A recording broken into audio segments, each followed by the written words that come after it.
राम जी की चरण पादुका। श्री राम, लक्ष्मण व जानकी जी वनगमन के बाद भरत जी जब अयोध्या के पूरे समाज के साथ उनसे मिलने चित्रकूट जाते हैं, उस समय उनके रोम रोम से श्री राम प्रेम का अलौकिक प्रकाश छिटक रहा था। भरत जी कोई सुख भोगने की इच्छा नहीं है, वे तो बस यही चाहते हैं कि श्री राम आनंद में रहे। मैं दुख सहन करूंगा, सुख को अपनी ओर खींच लेना इसे काम कहते हैं, और सुख को प्रिय को अर्पण कर देना इसे प्रेम कहते हैं। भरत जी प्रेम की मूर्ति है। उधर जब राम जी को यह संकेत मिला कि भरत जी मिलने के लिए आए हैं और प्रणाम कर रहे हैं, तो वे प्रेम में इतने मगन हो गए कि उन्हें इस बात का भी ध्यान नहीं रहा कि वस्त्र कहाँ गिर गया, तरकस कहाँ गिरा, बाण कहाँ गिरे और धनुष किधर जा रहा है। उन्होंने तो अधीर होकर भरत जी को हृदय से लगा लिया। श्री राम ने भरत जी से कहा, भाई भरत, आज तक मैंने तुमको कभी नाराज नहीं किया, परंतु आज तुमको कहने में दुख होता है। पिताजी की आज्ञा का पालन करना तेरा भी धर्म है और मेरा भी धर्म है। भरत जी ने कहा, आपने आज्ञा कि वह मुझे शिरोधार्य है। मैं 14 वर्ष आपका स्मरण करता हुआ अयोध्या में रहूंगा। 14 वर्ष की अवधि पूर्ण होने पर यदि आप अयोध्या आने में एक दिन का भी विलंब करोगे तो मैं प्राणों को त्याग दूंगा, परंतु 14 वर्ष तक प्राण टिकाने के लिए मुझको कोई आधार दीजिए। पादुका देहि राजेंद्र राजः तब पूजिते। राम जी ने भरत जी को अपनी चरण पादुका दी। भरत जी ने चरण पादुकाओं को मस्तक पर पथराया। मस्तक बुद्धि का स्थान है। मस्तक पर भगवान की चरण पादुका रखने से बुद्धि में कोई विकार, काम, क्रोध, लोभ, मोह, अहंकार आदि प्रवेश नहीं कर सकते। राम जी की चरण पादुका लेकर भरत जी को इतना आनंद हुआ मानो साक्षात सीताराम जी मिल गए हों। उन्हें लगा, अब मैं अकेला नहीं हूँ, मेरे राम जी मेरे साथ हैं। भरत जी श्री राम की चरण पादुकाओं को लेकर अयोध्या लौट आए।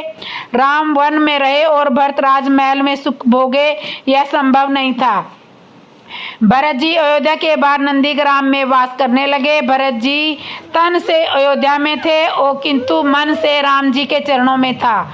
उन्होंने एक सिंहासन पर चरण पादुकाओं की स्थापना की और नित्य उनकी भगवान की मूर्ति की तरह पूजा करने लगे। राम जी की प्रतिज्ञा में भरत जी इस तरह पश्चाताप कर रहे थे। वे नित्य चरण पादुकाओं का फूलों से श्रृंगार करते थे और पादुकाओं में दृष्टि सिथर कर नित्य सीताराम सीताराम का जाप करते थे।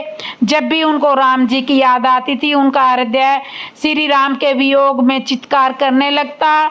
तब भी वे राम राम का जाप करते। तब पादुका में से श्री सीताराम जी बाहर आते और भरत जी को राम जी से संयोग का अनुभव होने लगता। वे भूल जाते थे कि मेरे राम वन में हैं। उन्हें लगता था कि मेरे सीताराम जी तो यहीं पर विराजमान है और मुझे प्रेम से देख रहे हैं। प्रेम में इतनी शक्ति है कि वह जड़ को भी चेतन बना देता है, निष्काम को काम और निष्काम को साकार बना देता है। चरण पादुकाएं जड़ है, परंतु भरत जी तो उनमें श्री राम के दर्शन होते हैं। जहाँ प्रेम में परमात्मा के नाम का जाप हो, वहाँ भगवान को प्रकट होना ही पड़ता है। जहाँ भक्त है वहाँ भगवान है। भक्त और भगवान अलग नहीं रह सकते। श्री राम तो सर्वव्यापक है, जितने उनके भक्त उतने ही उनके स्वरूप।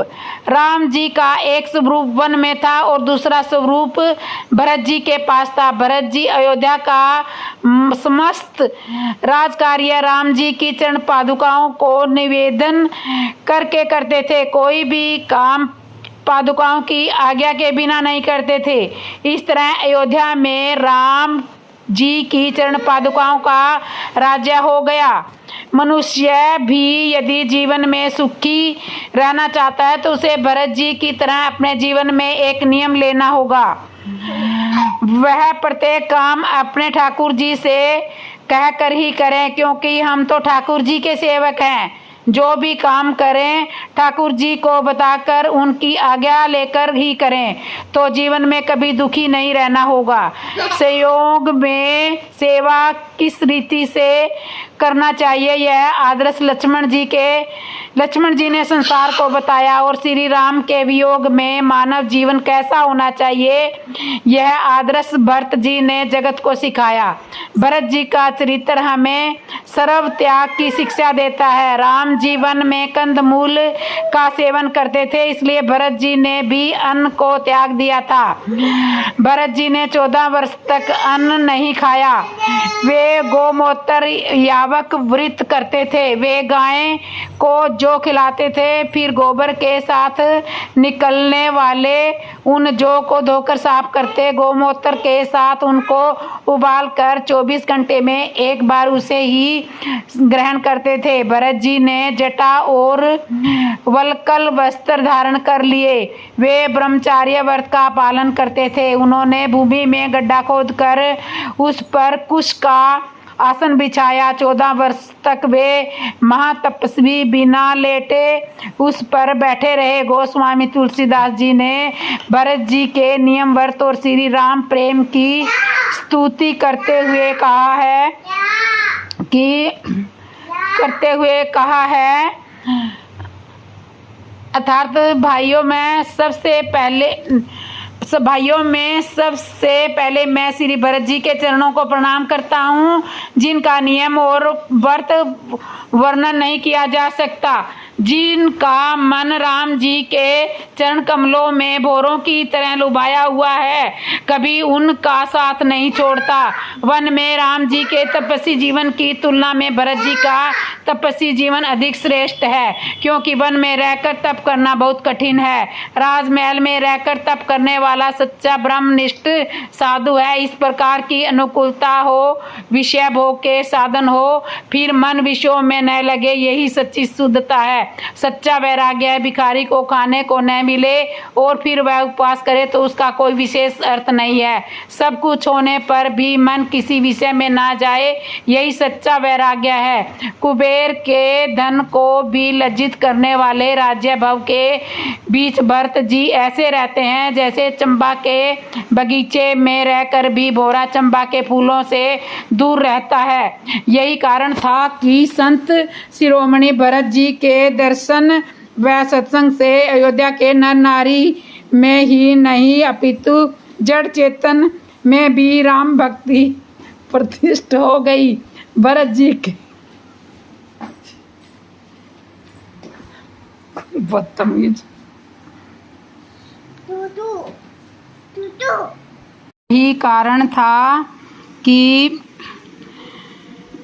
यही कारण था कि वह सत्संग से अयोध्या के नर नारियों में नहीं अपितु जड़ चेतन में भी राम भक्ति प्रतिष्ठित हो गई। भरत जी के वैराग्य को देखकर अयोध्या की प्रजा भी कंदमूल का सेवन करती थी। कुछ लोग केवल एक बार भोजन करते थे, व्रत उपवास करते थे, ब्रह्मचर्य का पालन करते थे। इस तरह 14 वर्ष तक अयोध्या की प्रजा ने भी तप पूर्ण जीवन व्यतीत कर राम जी की प्रतीक्षा की थी। सदाचार ही परमात्मा से मिलने वाला पुल है। अतः भगवत दर्शन की इच्छा रखने वाले मनुष्य को दैवीय गुण संपन्न होना चाहिए। मनुष्य का जीवन यदि भरत जी जैसा पवित्र हो तो राम जी के मिलने में कोई देर नहीं होती, वे अवश्य की हृदयाकाश से प्रकट हो जाएंगे। राम ने भरत को गले से लगाया और कहा, भैया भरत, तुम तो अत्यंत नीतिवान हो। क्या तुम समझते हो कि मुझे राज्य के निमित्त पिता के वचनों को भंग कर देना चाहिए? क्या धर्म के पतित होना उचित है? जो कुछ भी हुआ उसमें तुम्हारा कोई भी दोष नहीं है। तुम्हें दुखी और लज्जित होने की कदापि चिंता आवश्यकता नहीं है।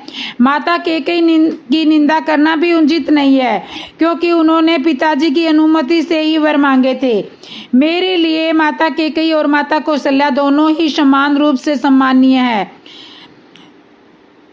तुम्हें ज्ञात है कि मैं पिताजी की आज्ञा का उल्लंघन कदापि नहीं कर सकता। पिताजी ने स्वयं ही मुझे राज्य प्रदान किया है, अतः उसे ग्रहण करना तुम्हारा पिताजी ने स्वयं ही तुम्हें राज्य प्रदान किया है, अतः उसे ग्रहण करना तुम्हारा कर्तव्य है। पिताजी के परलोक सिधार जाने का मुझे बहुत दुख है। मुझ अभागे को उन्होंने अपनी सेवा, अंतिम दर्शन और दाह संस्कार के अवसर से भी वंचित कर दिया। कहते कहते राम के नेत्रों में आंसुओं की धारा बह चली। फिर उन्होंने सीताजी से जाकर कहा, प्रिय पूज्य पिताजी स्वर्ग सुधार गए हैं। इसके बाद लक्ष्मण जी की सुशोभित करते हुए बोले, भैया अभी अभी मुझे यह समाचार भरत से प्राप्त हुआ है कि हम पितृविहीन हो गए हैं। इस सूचना को सुनते ही सीता और लक्ष्मण बिलक बिलक कर रो पड़े। इसके बाद राम ने प्रयास पूर्वक धैर्य धारण किया और सीता और लक्ष्मण के साथ मंदाकिनी के तट पर जाकर पिता को श्रद्धांजलि अर्पित की। वक्कल चीर धारण किया, हंगूदी के गुद्दे का पिंड बनाया और उस पिंड को कुशा पर रखकर उनका तर्पण किया। पिंडदान तथा स्नान आदि से निर्वत होने के बाद वे अपनी कुटिया में लौटे और भाइयों को भुजाओं में भरकर रोने लगे। उनके आर्तनाद को सुनकर गुरु वशिष्ठ और सभी रानियां वहां आ पहुंची। विलाप करने में वे रानियों भी सम्मिलित हो गई। फिर प्रयास पूर्वक धैर्य धारण करके राम, लक्ष्मण और सीता ने सब रानियों एवं गुरु वशिष्ठ के चरणों की वंदना की। कुछ काल पश्चात सभी लोग रामचंद्र को घेर कर बैठ गए और महाराज दशरथ के विषय में चर्चा करने लगे। इस प्रकार वह रात्रि व्यतीत हो गई। प्रातः काल संध्या उपासना आदि से निर्वत होकर राजगुरु और मंत्रीगणों को साथ लेकर भरत राम के पास आए और बोले, हे रघुकुल शिरोमणि, प्रतिज्ञाबद्ध होने के कारण पिताजी ने अयोध्या का राज मुझे प्रदान किया था। उस राज्य को मैं आपको समर्पित करता हूँ। कृपा करके आप उसे स्वीकार करें। राम ने कहा, भरत मैं जानता हूँ कि पिता की मृत्यु और मेरे वनवास से तुम अत्यंत दुखी हो, किंतु विधि के विधान को भला कौन टाल सकता है। किसी को भी इसके लिए दोष देने की आवश्यकता नहीं है। संयोग के साथ वियोग का और जन्म के साथ मृत्यु का संबंध तो सदा से ही चला आया है। हमारे पिता सहस्त्रों यज्ञ, दान, तप आदि करने के पश्चात ही स्वर्ग सुधारे हैं, इसलिए उनके लिए शोक करना व्यर्थ है। तुम्हें पिताजी की आज्ञा मानकर अयोध्या का राज्य करना चाहिए और मुझे भी उनकी आज्ञा मानकर वन में निवास करना चाहिए। ऐसा ना करने से मुझे और तुम्हें दोनों को ही नरक की यातना भुगतनी पड़ेगी। राम के ये तर्कपूर्ण वचन बहुत कठोर थे। इन वचनों को सुनकर भरत ने हाथ जोड़कर कहा, हे आर्य, इस घटना के समय मैं अपने नाना के घर में था। मेरी माता की मूर्खता के कारण यह सारा अनिष्ट हुआ। मैं भी धर्म का कुछ ज्ञान रखता हूँ, इसलिए मैं आपके अधिकार का अपहरण कदापि नहीं कर सकता। आप क्षत्रिय है और क्षत्रिय का धर्म छटा धारण करके तपस्वी बनना नहीं, अपितु प्रजा का पालन करना है। आपसे आयु, ज्ञान, विद्या आदि सभी में छोटा होते हुए भी मैं सिंहासन पर कैसे बैठ सकता हूँ। इसलिए आपसे प्रार्थना है कि आप राज सिंहासन पर बैठकर मेरे माता को लोक निंदा से और पिता को पाप से बचाइए, अन्यथा मुझे भी वन में रहने की अनुमति दीजिए। रामचंद्र ने भरत को फिर से समझाते हुए कहा, पिताजी ने तुम्हें राज्य प्रदान किया है और मुझे 14 वर्ष का वनवास की आज्ञा दी है। जिस प्रकार मैं उनके वचनों की पर श्रद्धा रखकर उनकी आज्ञा का पालन कर रहा हूँ, उसी प्रकार तुम भी उनकी आज्ञा को आगे रखकर अयोध्या का शासन करो। उनके वचनों की यदि हम अवहेलना करेंगे तो उनकी आत्मा को क्लेश पहुँचेगा। तुम्हें राजकार्य में समुचित सहायता देने के लिए शत्रुघ्न तुम्हारे साथ ही तो है। पिताजी को अपनी प्रतिज्ञा के ऋण से मुक्ति दिलाना हम चारों भाइयों का कर्तव्य है। रामचंद्र के वचनों को सुनकर अयोध्या के अत्यंत चतुर मंत्री जाबाली ने कहा, हे रामचंद्र, सारे नाते मिथ्या है। संसार में कौन किसका बंधु है। जीव अकेला ही जन्म लेता है और अकेला ही नष्ट होता है। सत्य तो यह है कि संसार में कोई किसी का संबंधी नहीं होता। संबंधों के माया जाल में फंसकर समय को विष्टन करना बुद्धिमानी नहीं है। आप पितृऋण के मिथ्या विचार को त्याग दें और राज्य को स्वीकार करें। नरक, सरक, परलोक, कर्मों का फल आदि सब काल्पनिक बातें हैं। जो प्रत्यक्ष है वही सत्य है। परलोक की मिथ्या कल्पना से स्वयं को कष्ट देना आपके लिए उचित नहीं है। जाबाली के इस प्रकार कहने पर राम बोले, मंत्रीवर, आपके ये नास्तिक विचार मेरे हित के लिए उचित नहीं है, वरन ये मेरे लिए हितकारी हैं। मैं सदा और सत्य चरित्र को अत्यधिक महत्व देता हूँ। यदि राजा की सत्य के मार्ग से विचलित होगा तो प्रजा भी उसका ही अनुसरण करेगी और गुप्तगामी हो जाएगी। मैं आपके इस अनुचित मंत्रणा को स्वीकार करने में असमर्थ हूँ। मुझे तो आश्चर्य के साथ ही दुख इस बात का है कि परम आस्तिक और धर्मपरायण पिताजी ने आप जैसे नास्तिक व्यक्ति को मंत्री पद पर कैसे प्रदान किया। राम के इस दोषपूर्ण वचनों को सुनकर जाबाली ने कहा, राघव, मैं नास्तिक नहीं हूँ। भरत बार बार किए गए आग्रह को आपके द्वारा अस्वीकार करने के कारण ही मैंने ये बातें आपसे कही थी। मेरा उद्देश्य केवल आपको लौटा ले जाना ही था। आपको लौटा के ले जाने के लिए मेरी मंद बुद्धि में इन बातों के अतिरिक्त और कोई उपाय नहीं सूझा। किसी भी प्रकार से राम ने भरत की प्रार्थना को स्वीकार नहीं किया। विवश होकर भरत ने हाथ जोड़कर कहा, हे तात, अटल प्रतिज्ञा की है कि मैं आपके राज्य को ग्रहण नहीं करूंगा। यदि आप पिताजी की आज्ञा का पालन ही करना चाहते हैं तो अपने स्थान पर मुझे वन में रहने की अनुमति दीजिए। आपके बदले मैंने वन में रहने से भी पिता को माता के ऋण से मुक्ति मिल जाएगी। इस स्नेहपूर्ण वचनों को सुनकर राम मंत्रियों और पूर्णवासियों की ओर देखा और बोले, जो कुछ भी हो चुका है उसे न तो मैं बदल सकता हूँ और न ही भरत। वनवास की आज्ञा मुझे हुई है, न कि भारत को। मैं माता कैकेयी के कथन और पिता के कर्म दोनों को ही उचित समझता हूँ। मातृ भक्त, पितृ भक्त और गुरु भक्त होने के साथ ही साथ भरत सर्वगुण संपन्न भी है, अतः उनका ही राज्य करना उचित है। जब राम किसी भी प्रकार से अयोध्या लौटने के लिए राजी न हुए थे, भरत ने रोते हुए कहा, भैया, मैं जानता हूँ कि आपकी प्रतिज्ञा अटल है, किंतु यह भी सत्य है कि अयोध्या का राज्य भी आपका ही है। अतः आप अपने चरणों पादुका मुझे प्रदान कीजिए। मैं इन्हें अयोध्या के राजसिंहासन पर प्रतिष्ठित करूँगा और समय वकल धारण करके ब्रह्मचार्य व्रत करते हुए नगर के बाहर रहकर आपके सेवक के रूप में राजकाल चलाऊँगा। 14 वर्ष पूर्ण बाद होते ही आप अयोध्या नहीं पहुँचे तो मैं समय को अग्नि में भस्म कर दूंगा। यही मेरी प्रतिज्ञा है। रामचंद्र जी ने भरत को हृदय से लगाकर उन्हें अपनी चरण पादुकाएं दे दी।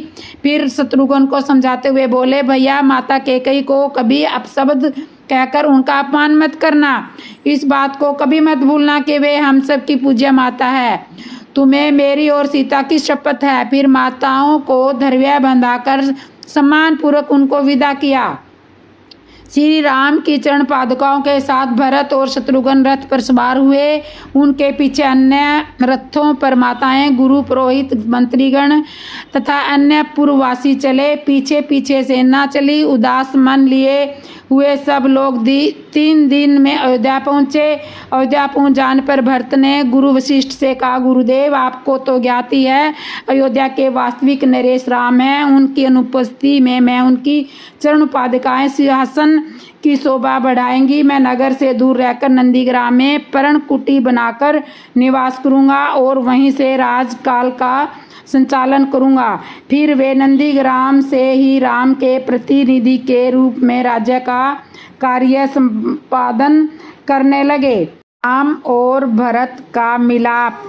अनेक प्राकृतिक शोभा वाले दर्शनीय स्थल चित्रकूट पर्वत पर स्थित थे। जब चित्रकूट में निवास करते हुए राम उन दर्शनीय स्थलों का सीता को घूम घूम कर उनका दर्शन कराने लगे।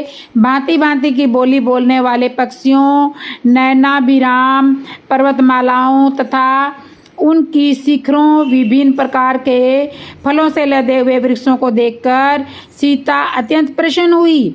ऐसे ही जब एक दिन राम प्राकृतिक छटा का आनंद ले रहे थे तो सहसा उन्हें चतुर्गिणी सेना का कोलाहल सुनाई पड़ा और वन्य पक्षु इधर उधर भागते हुए दृष्टिगत हुए। इस पर राम लक्ष्मण से बोले, हे सुमित्रानंदन, ऐसा प्रतीत होता है कि इस वन प्रदेश में वन्य पशुओं के आखेट हेतु किसी राजा या राजकुमार का आगमन हुआ है।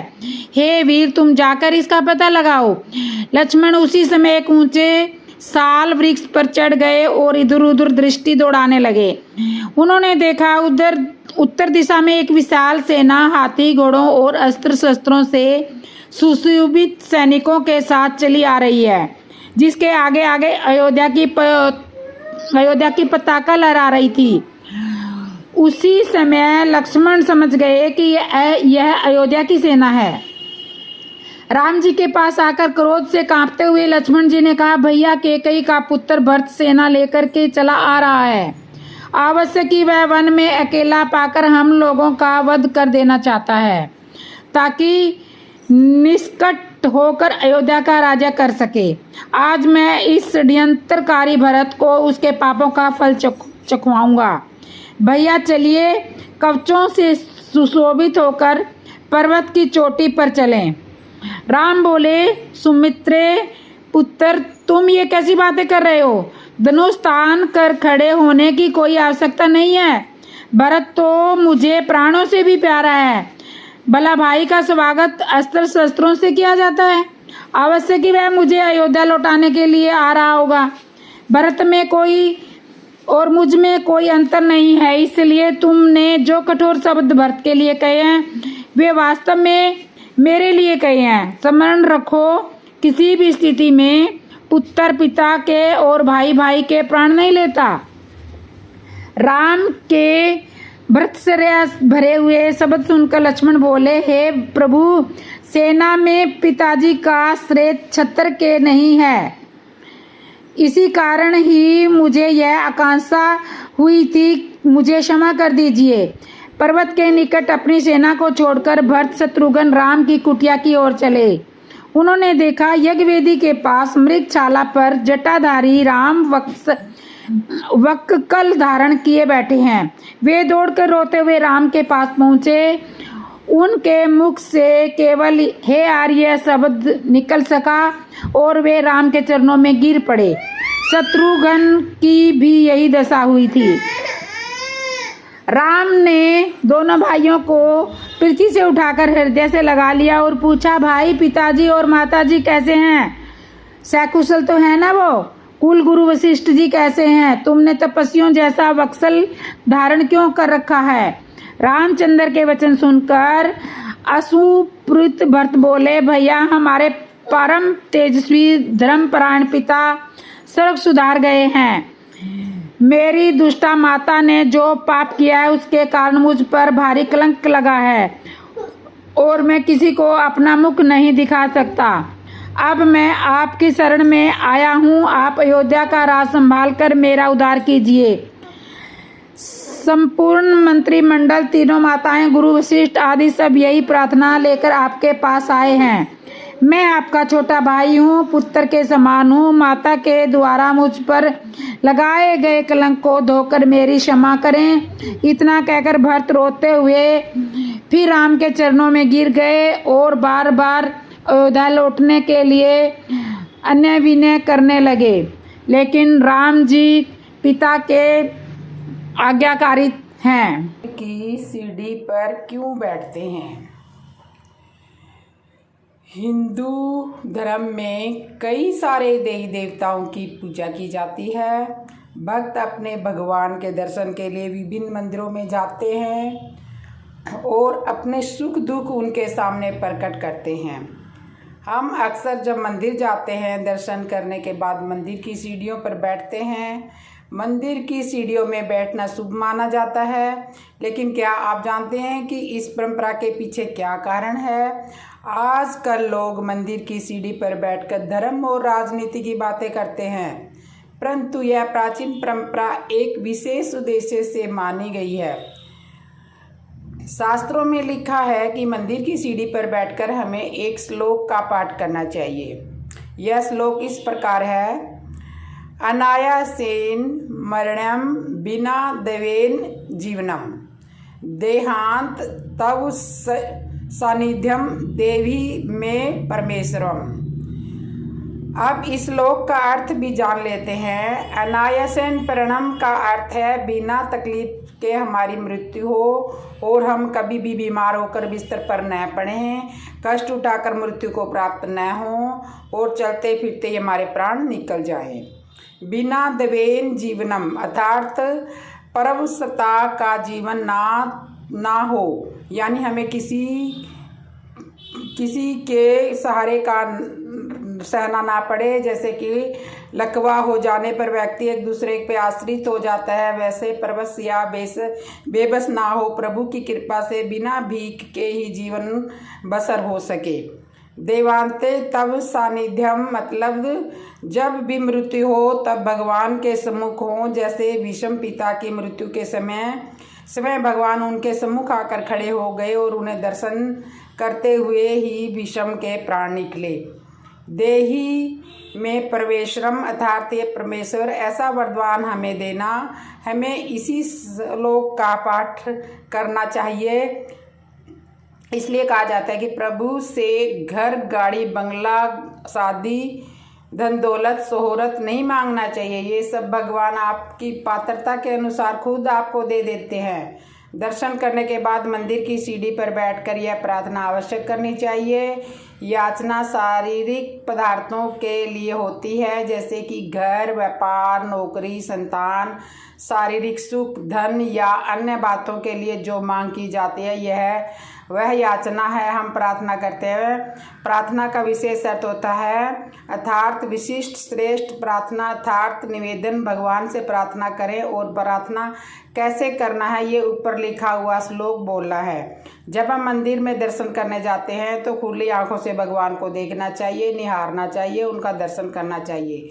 कुछ लोग वहाँ खड़े होकर आंखें बंद करके खड़े रहते हैं। आंखें बंद क्यों करना? हम तो दर्शन करने आए हैं भगवान के स्वरूप का, श्री चरणों का, मुखार बिंद का, श्रृंगार का, इसलिए इनका संपूर्ण आनंद लें, अपनी आंखों में भर लें, उनके स्वरूप को भगवान को दर्शन करें। और दर्शन के बाद जब बाहर आकर सीढ़ियों पर बैठे तब आंख बंद करके जो दर्शन किए हैं उस स्वरूप का ध्यान करें। इसलिए मंदिर में आंख नहीं बंद करनी चाहिए। मंदिर से बाहर आने के बाद सीढ़ी पर बैठकर आंख बंद करके प्रभु का ध्यान करें। यदि भगवान का स्वरूप ध्यान में नहीं आए तो दोबारा मंदिर में जाएं और उनके फिर से दर्शन करें और बाहर आकर आंखों को बंद करने के पश्चात उपरोक्त श्लोक का पाठ करें। इससे आपकी सारी मनोकामनाएं पूर्ण होगी और भगवान का आपके ऊपर विशेष ध्यान रहेगा। धन्यवाद। तो दोस्तों ये थी कहानी। इसलिए बैठते हैं हम मंदिर की सीढ़ियों पर। तो आपको ये कहानी कैसी लगी? जिसने भी मेरे चैनल को सब्सक्राइब नहीं किया वो सब्सक्राइब कर लो, लाइक कर लो, कमेंट कर लो और बेल आइकन बटन तो ज़रूर दबा दो, ताकि आने वाली हर ऐसी ज्ञानवर्धक कहानियों का आपको सुनने को मिले। और एक बार कमेंट में लिख दो जय श्री राम।